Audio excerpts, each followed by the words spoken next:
해요? 그레이드라는 주제고요. 이걸 그레들이라고 하는 사람도 있고 그레이드이라고 보통 부르는 것 같은데 영어니까 뭐 사실 상관없는 말이겠죠. 이게 나온 그 배경이 이제 아까 메이븐, 그러니까 엔트에서 메이븐으로 가고 그 메이븐에서 좀 더 발전적으로 생긴 개선된 그런 빌드 도구라고 하더라고요.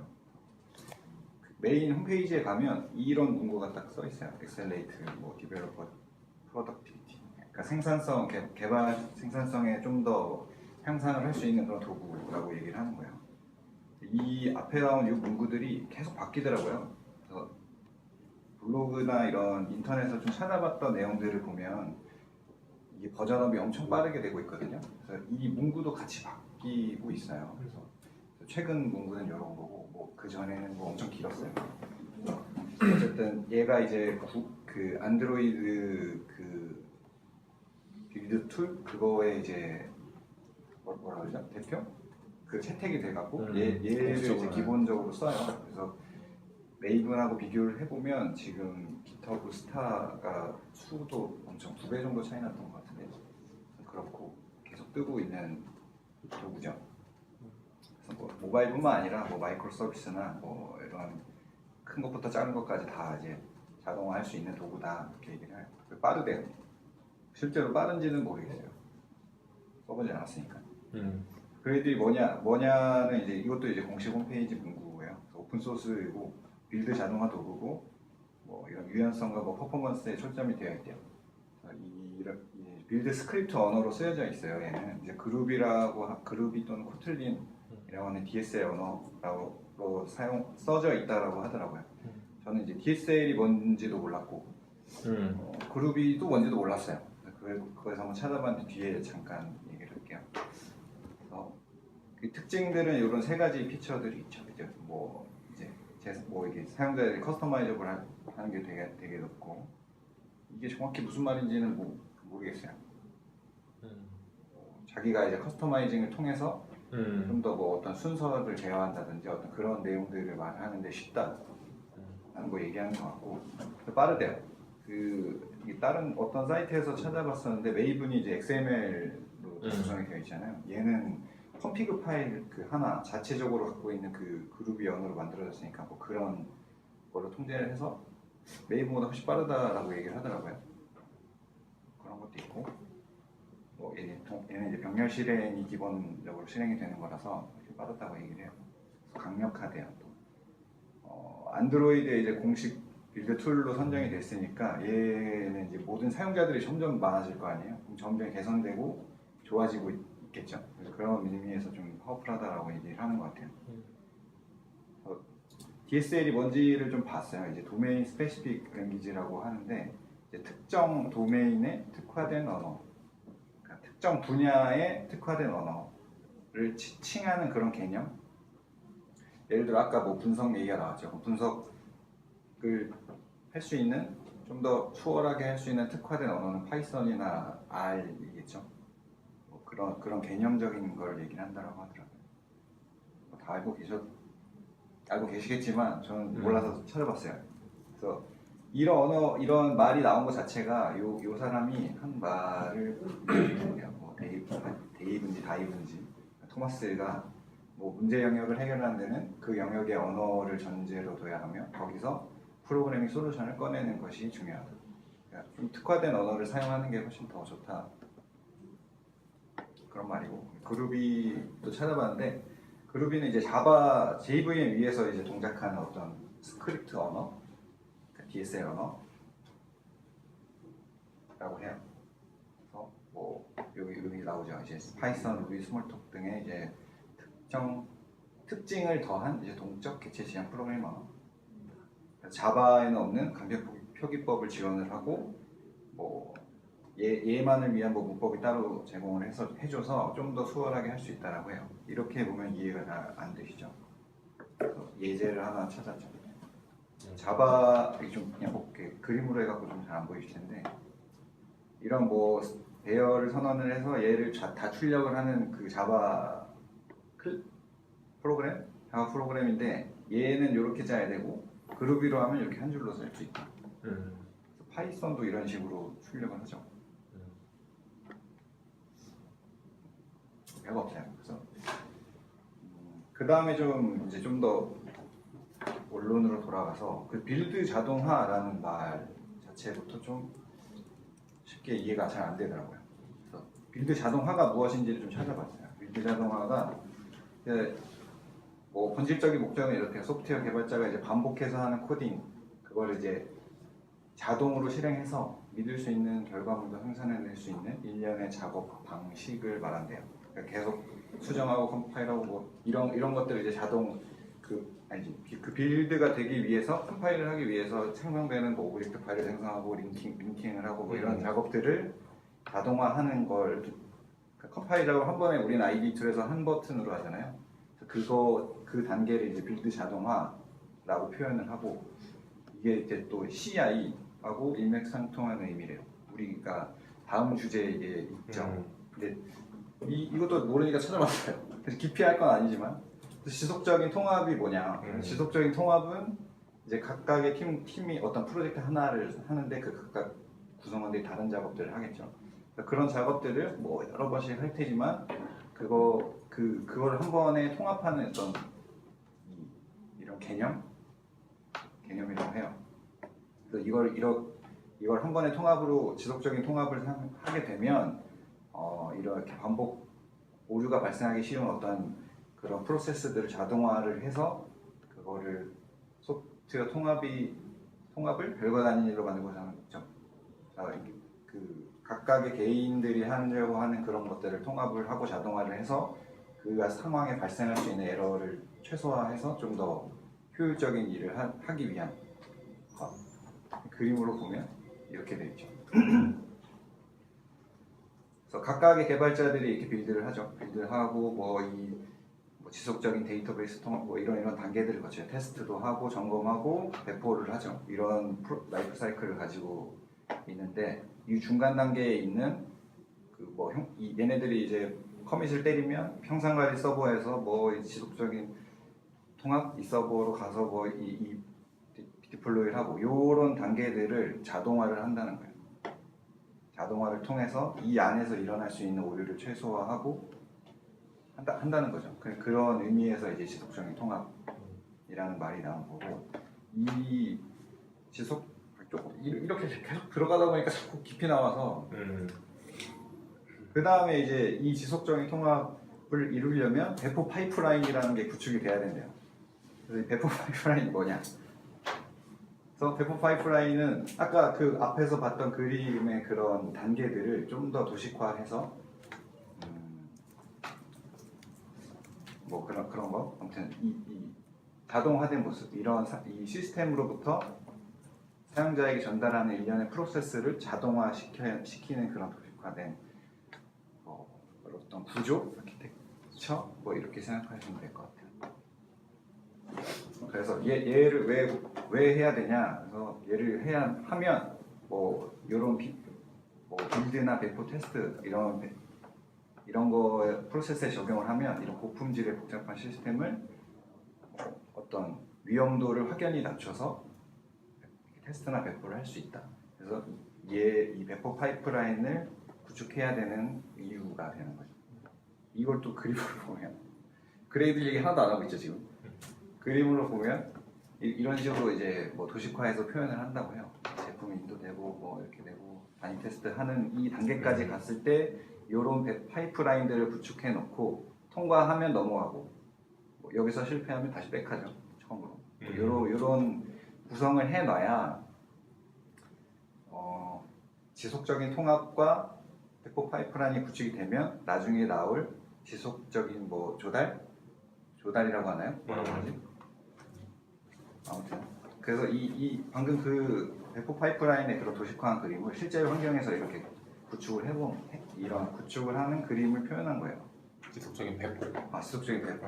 지속적인 배포를 하기 위해 지속적인 통합이 필요하고 그 지속적인 통합은 배포 파이프라인이라고 하는 그 형상에 맞춰서 돼야 지속적인 배포가 가능하다라고 얘기를 하더라고요. 이건 이제 다음 시간에 하실 분이 좀 더 상세하게 할 테지만 제가 몰라서 했어요. 의미 없는 일은 아닌 것 같고 지속적 인도라고 하네요. 그래서 이 지속적인 인도가 될 수 있게끔 하기 위한 기반이 이제 지속적인 통합과 배포 파이프라인의 구축. 이 기반이 돼야 얘가 이제 언제든지 릴리즈될 수 있는 방식으로 이렇게 구축이 된다. 그래서 얘의 목적은 이제 뭐 요즘에 막 애자일 방식을 엄청 많이 해야 된다라고 하잖아요. 그러니까 뭐 단위의 그런 결과물들을 내야 되니까. 그래서 그걸 위해서 이런 지속적인 인도 방식이 좀 더 화두가 되고 앞으로 해야 돼. 뭐 그런 거라고 생각을 해요. 그래서 이런 말들이 계속 나왔던 것 같아요. 그래서 그레이들은 이 배포까지를 사실 포함을 하는 것 같아요. 이런 지속적 인도까지 영역을 좀 포함하고 있는 것 같지만 좀 더 CI 관점에 좀 더 집중된 그런 도구인 것 같아요. 그래서 얘가 이제 초기에 이 세팅을 할 때 초기 설치를 하면 이런 트리 구조로 해서 생성이 돼요. 빌드 딱 처음에 이제 그레이드를 뭐 이니셜라이징을 하면 이 빌드 그레이드라고 하는 파일이 하나 생기고요. 그레이드라고 하는 폴더에 뭐 래퍼에 이런 자르 파일하고 속성들이 생기고 얘네 두 개는 이제 그 유닉스냐 윈도우냐에 따라 환경 그 실행 파일인 거고 이 세팅 그레이드라고 하는 파일이 생겨요. 얘네들이 각각 뭐냐면 세팅 그레이드를 먼저 보면 얘가 이 그레이드의 프로젝트에 포함된 전체 그레이드에 대한 설정을 얘기하는 거예요. 그레이드에 어떻게 등장을 해야 되고 뭐 이런 거를 어떤 프로젝트가 포함이 되고 뭐 그런 것들에 대한 설정들이 다 여기 세팅이 있고요. 그 세팅된 값을 가지고 실제로 런 했을 때 여기에 있는 빌드 그레이드에 있는 그 어떤 명령어들 스크립트를 통해서 수행이 돼요.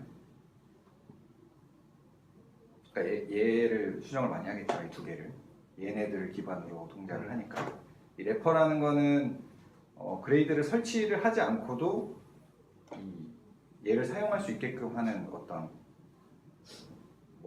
그래서 이 래퍼 얘라는 자료 파일이 포함되어 있어요. 그래서 얘를 설치하고 쓸 거면 이 래퍼를 쓰지 않고 그냥 이런 실행 파일들을 쓰는 거고 얘를 설치를 안 하고 쓸 거면 이 래퍼를 통해서 얘에 있는 것들을 갖다 쓰게끔. 이해되시나요? 그래서 굳이 새로운 환경에 가서 얘를 별도로 설치하거나 그럴 필요가 없다라고 얘기를 할 수 있어요. 래퍼를 써라 보통 이렇게 하더라고요. 방금 그 설명한 그 단계들을 이제 설명을 한 거죠. 아까 W하고 얘는 이제 윈도우용하고 얘는 유닉스용이에요. 그래서 똑같은 내용이고요. 래퍼는 그레이드나 요 실행 파일들이 프로젝트 내에 설치하는 이 파일을 사용하고 태스크를 실행하기 때문에 로컬 환경에 영향을 받지 않는데요. 그러니까 이 래퍼 안에 있는 얘를 가지고 수행을 하기 때문에 환경에 영향을 받지 않는다. 설치할 필요도 없다. 이런 내용은 얘가 동작하기 위해 이런 설정들을 값을 가지고 사용을 하겠죠. 그래서 이 빌드 그레이드는 이 해당 프로젝트에서 사용하는 디펜던시나 어떤 플러그인들을 갖고 오게끔 하는 스크립트 파일이에요. 그래서 자기가 필요한 것들을 이 빌드 그레이드라고 하는 파일 안에 작성을 하면 얘가 쓸 수 있는 이 그레이드 태스크 이 프로젝트에 쓸 수 있는 태스크 명목들이 또 나오거든요. 그건 나중에 뒤에서 보여드릴 거고 여기를 기준으로 해서 그 명령할 수 있는 명령 어벨러블 한 태스크 실행 목록들이 나와요. 얘는 이제 그 실제 그레이드를 설정인 거죠. 그레이드에 어떤 하이 프로젝트로 돼 있냐, 멀티 프로젝트로 돼 있냐, 싱글 프로젝트로 돼 있냐를 거기다가 기술을 하고 그런 내용들이 이제 여기 들어가죠. 그래서 실제로 보여드릴게요. 보여드리는 게 더 나을 것 같아서.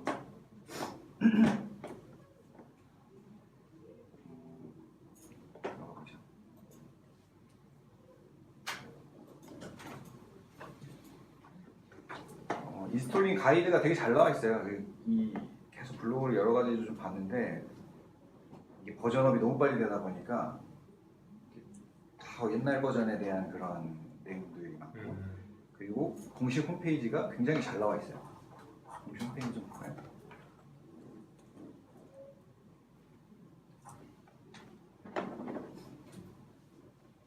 아까 처음에 본 그림이죠. 뭐 인스톨하고 뭐 해라. 인스톨 그레이드를 하면 인스톨하는 방식부터 좀 알아볼까요? 이게 실제로 바이너리 파일을 받아서 뭐 직접 뭐 압축을 풀어서 하는 방법도 있고 그 맥에서는 뭐 브류? 홈브류? 그걸 통해서 받을 수가 있다고 하더라고요. 근데 이제 윈도우에서는 그게 없잖아요. 윈도우에는 초콜릿인가? 네 맞아요. 네, 그거를 통해서 그 홈브류처럼 이렇게 뭐 한 줄로 이제 설치를 할 수가 있어요. 여기 패키지 매니저를 통해서 한다는 거죠. 이렇게 뭐 SDK 매니저를 쓴다면 이렇게 쓰고 홈브류는 이런 식으로 한 줄로 설치를 할 수가 있죠. 얘는 이제 윈도우에서 초코 뭐 인스톨 이렇게 하면 됩니다. 얘도 또 보니까 얘도 따로 설치를 해야 되더라고요. 할까 하다가 안 했어요. 할까 하다가 안 했고 그냥 저는 바이너리 파일 받아서 압축 풀고 그렇게 했어요. 네? 우리는 아직 9세대라 저기 바이너리 받아서 하는 게 더 편하더라고요. 네. 아직까지 저기 익숙하지. 패키지가 뭐라고 말해야 될지 모르겠는데 기본적으로 패키지 매니저를 따로 얘기할게. 뭐 그냥 레퍼지토리를 갖고 오는 거죠. 그냥 얘는 그냥 지금 다운 받아서 하는 거고 얘는 갖고 와서 하는 거고 그 차이 더 쉽죠. 사실 이렇게 가야 되는 게 맞죠. 앞으로. 그래서 설치를 하면 파일을 갖고 왔어요. 파일을. 지금 버전이 4.8이에요. 4.8이고 공식 그 다큐먼트에도 예제가 4.8 기준도 아니고 4.7인 것도 있고 6인 것도 있고 막 왔다 갔다 계속해요. 6월 8일인가 그때 4.8 버전이 나왔어요. 얼마 안 됐죠. 그레이들이라고 하는 걸 받았고 4.8 버전이거든요. 압축을 풀면 요 폴더가 있어요. 압축을 풀면 요 폴더가 있고 이런 형태로 되어 있어요. 바이너리 파일은 이거밖에 없죠. 초기화할 때 쓰이는 뭐 읽어보라 라이브러리는 엄청 많아요. 그래서 다중 언어를 지원하기 때문에 이런 라이브러리들이 있어요. 위대한 거 볼 것도 없겠죠. 이런 아이콘이에요. 이런 식으로 돼 있다. 간단하죠. 별거 없죠. 얘를 압축을 풀고 얘를 이제 초기화를 하는 작업이 필요해요. 같이 보면서.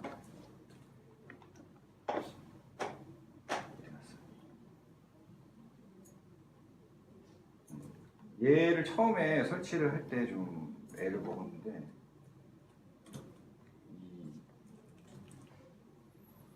그레이드 얘도 자바 버전 하는 것처럼 이렇게 하면 버전이 나와요. 처음에 얘를 압축을 풀고 얘 패스 설정을 해주고 이 명령을 했는데 자꾸 자바 그 JDK가 안 깔려 있다. 패스가 잘못돼 있다. JDK 깔려 있는데 그 패스도 제대로 돼 있는데 내가 알고 봤더니 이제 오라클에서 쓰는 그 자바 패스랑 제가 설치한 그 JDK 패스하고 겹쳐갖고 얘가 오라클에서 쓰는 그거를 계속 바라보더라고요. 이런 문제가 상당히 많이 일어나나 봐요. 그래서 그런 해결한 사람도 많이 나오더라고요. 그거 뭐 어쨌든 해결을 했고 버전을 치면 이렇게 나오죠. 얘는 지금 이거 어디 갔어요? 엔트 기반으로 만들어졌나 봐요. JVM 요걸 떠 있고 이렇게 돼 있다. 그루비는 요거다. 4.8인데 왜 이런 식으로 나왔는지 그루비가 아니라 그레이드가 4.8이죠. 저 엔트 기반이 아니라 그레이드 안에서 엔트 태스크를 수행하려면 엔트가 있어야 되잖아요. 그래서 저게 있는 것 같아요. 제 생각. 그렇군요. 이렇게 설치된 걸 확인할 수가 있고 실제로 얘를 한번 샘플을 한번 보죠. 테스트 그레이드 맞나요? G 맞죠? 우리가 테스트할 폴더를 하나 만들고 여기서 이 명령어를 치면 얘가 초기화가 되면서 세팅이 돼요. 그러면 초기에 좀 오래 걸릴 수 있습니다라고 친절하게 안내를 해주더라고요. 다음번에 실행하면 빠르다고. 그래서 데모를 먼저 띄우고 동작을 하죠. 인스톨이 여기인가?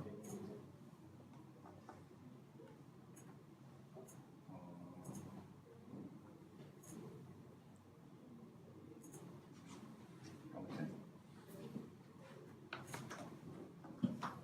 게임 스타트. 그러니까 어쨌든 얘가 이제 20초 만에 띄워졌어요. 이 폴더를 한번 가볼게요.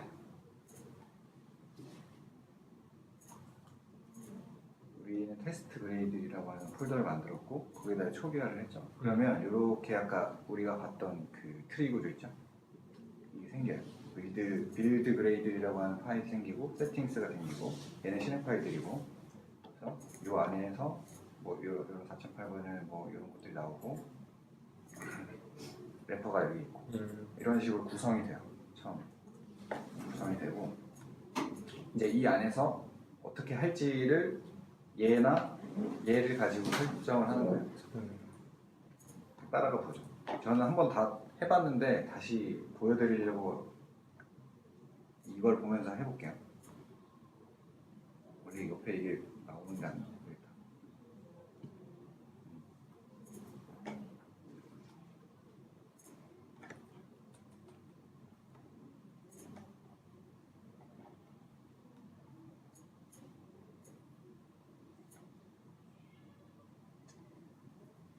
여기 아닌가 보네요.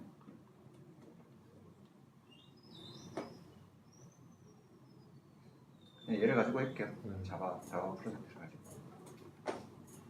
보면 이제 8분밖에 안 걸린다고 해요. 금방 하죠.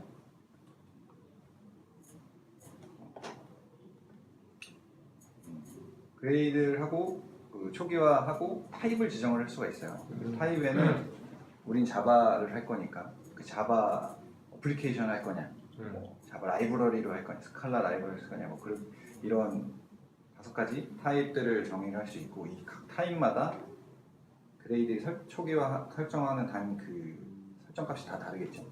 그 타입을 지정하고 실제로 이제 이런 식으로 진행을 하는 거예요. 다시 우리는 테스트 그레이드라는 애를 만들었고 여기서 이제 이미 초기화를 했으니까 필요 없죠. 다시 만들게요. 자바 데모 2 자바 데모가 있으니까요. 여기서 타입이 자바 어플리케이션이고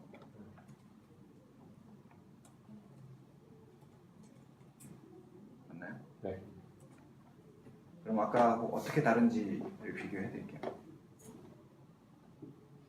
금방 되죠? 우리는 금방 되네. 실체로 한번 보죠. 일단 얘를 좀 봐야 될 것 같은데.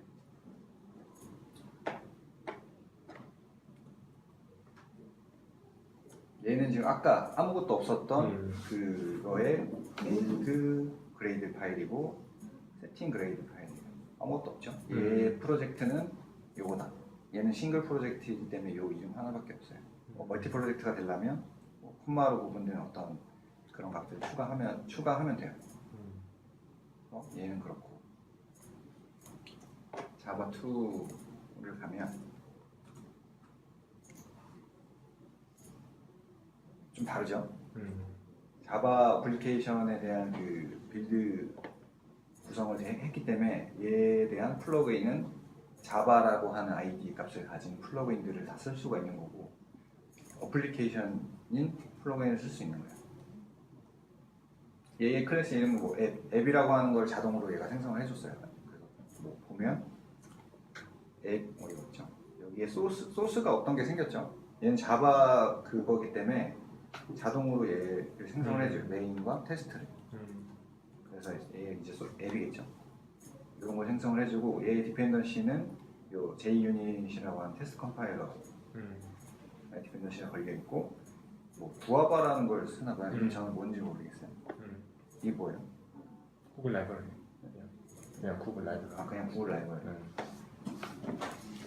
레파지토리는 뭐 JCenter라고 하는 걸 뭐 선언했어요. 이 레파지토리를 실제로 여기서 설정을 할 수가 있어요. 본 개인의 뭐 어떤 사이트 아이디, 뭐 유저 패스를 설정을 하고 어떤 주소 입력을 하면 해당한 레파지토리로 연결해서 쓸 수가 있어요. 그러니까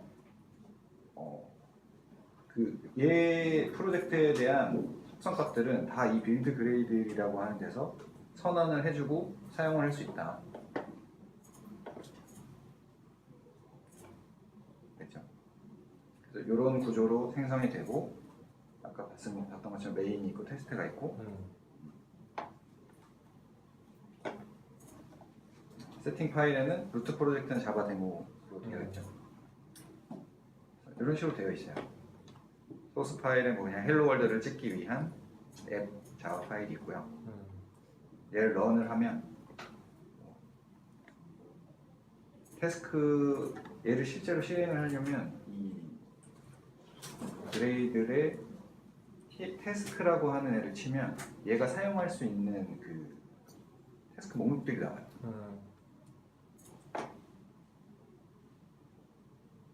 오래 걸리지 이렇게 오래 걸리지? 여기 위에서 보면 이 현재 모든 태스크에서 사용할 수 있는 이 루트 프로젝트에서 사용할 수 있는 태스크들이 나오고 얘는 지금 현재 런 애플리케이션 런을 통해서 JVM으로서 실행이 된다는 거죠.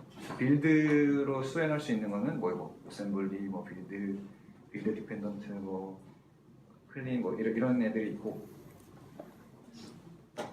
아까 우리가 사용했던 이 초기화 아니면 래퍼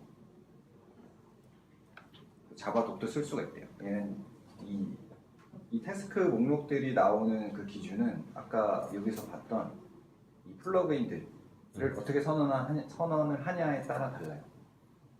얘는 좀 자바에 정속된 거라서 이렇게 나오는 건데 여기다가 태스크를 하고 카피라고 하는 애를 선언을 했다고 치면 이 안에다가 카피를 하는 얘 아이디는 뭐 카피인가 뭐 이럴 거예요. 그래서 여기서 이 그레이드에서 제공하는 API가 있거든요.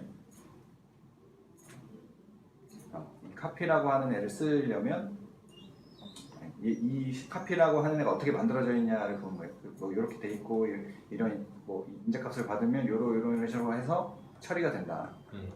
네, 얘를 사용을 하려면 저기 못 따라하는지 기억이 안 나네요.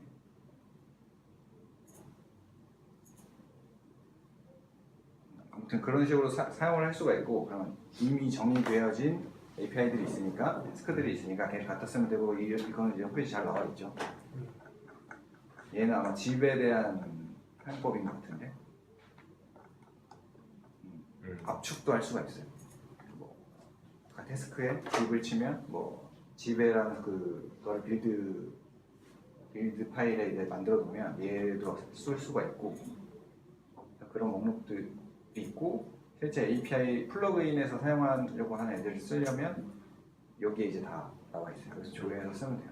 기본적으로 아마 자바를 치면 자바에서 쓸 수 있는 플러그인들이 나올 것 같은데 그렇죠? 자바에 쓸 수 있는 애들이 나오고 기본적인 것만 쓰려면 베이스라고 하는 아이디를 갖고 있더라고요. 그래서 베이스 아이디에 베이스라는 플러그인을 주면 달라질 거예요. 신청해볼까? 여기는 이 파일에서 아이디가 자바인 걸 했잖아요. 얘를 베이스로 바꾸면 실제 태스크 값이 달라질 거예요. 태스크 했을 때 얘가 실제 쓸 수 있는 명령어들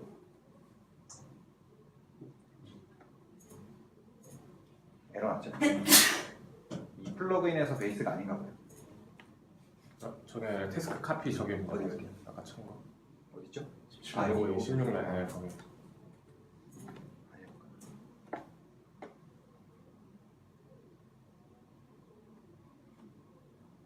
되네요. 여기서 VS 보면 별 다른 차이점은 없네요. 아무튼 갖다 쓸 수 있다. 이 베이스라고 하는 API를 호출해서 그 안에서 쓰이는 것들을 갖다 쓸 수 있다. 이 예제 말고 실제로 카피하는 거를 좀 보여드리고 싶은데 카피하는 거는 여기 이 가이드 문서에도 그대로 있어요. 자, 그대로 따라하는 거고 이 얘네들의 언어를 다 지원을 해준다고 하는 거예요. 지금 자바스크립트, 코틀린, 스칼라, 그루비, C++, 안드로이드를 지원을 하고 실제로 튜토리얼을 할 수가 있게끔 다 문서화가 잘 돼 있고 그래서 굳이 다른 사이트 볼 필요도 없이 여기서 다 보시면 된다. 그래서 메이븐에서 마이그레이션 하는 것도 나와 있죠. 이 튜토리얼이 있나?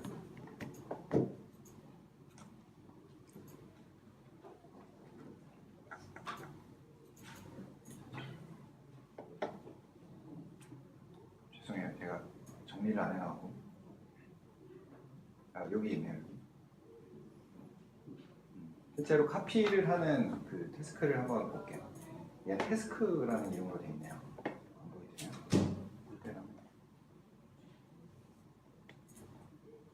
카피라고 하는 애를 한번 해볼게요.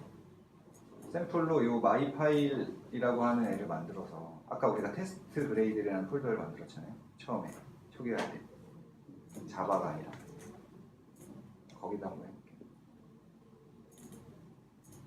아니, 여기다 아까 자바에다 해도 되겠네요.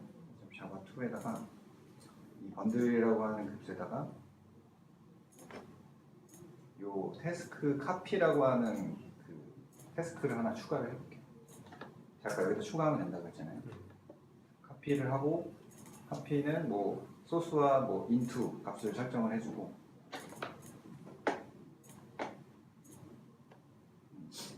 얘 파일을 하나 만들어 보죠. 시간이 끝날 것 같은데. 아마 이 소스라고 하는 폴더 안에 얘를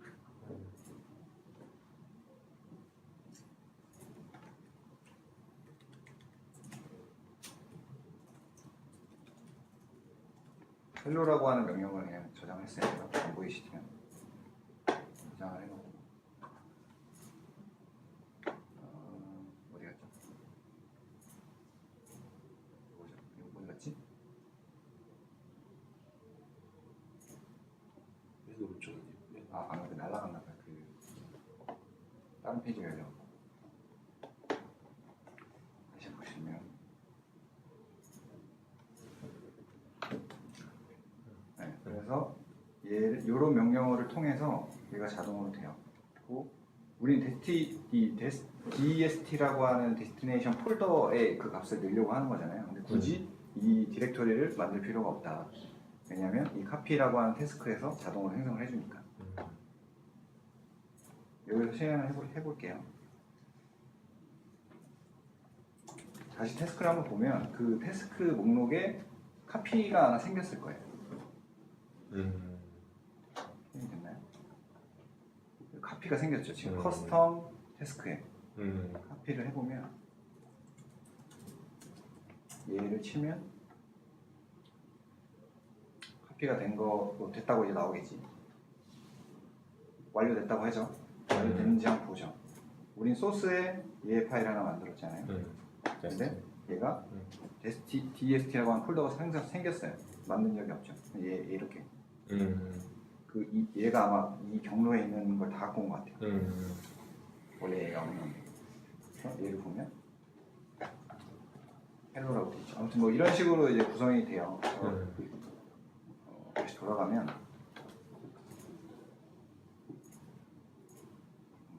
이렇게 보시면 아무튼 이렇게 구성이 되고 그 번들이라고 하는 파일하고 이 번들.그레이드라고 하는 데서 실제 태스크들을 다 정리를 해주는 거고 얘는 이 그레이드의 초기화된 전체 프로젝트에 대한 설정을 하는 거죠. 그렇게만 알아두시면 돼요. 디펜던시도 다 여기서 관리하고 레퍼런스도 관리할 수 있다. 됐죠? 뭐 쫓아가보시는 건 이런 제가 링크를 좀 남겼으니까 한번 해보시면 되고 공식 사이트 가시면 잘 나와 있어요. 잘 나와 있고 방금 비디오 어떻게 하는지도 봤죠. 이런 식으로 좀 봤어요. 내용은 뭐 별거 없고 질문할 시간이 없네요. 네. 하지 마시고 여기까지. 아, 네. 고맙습니다.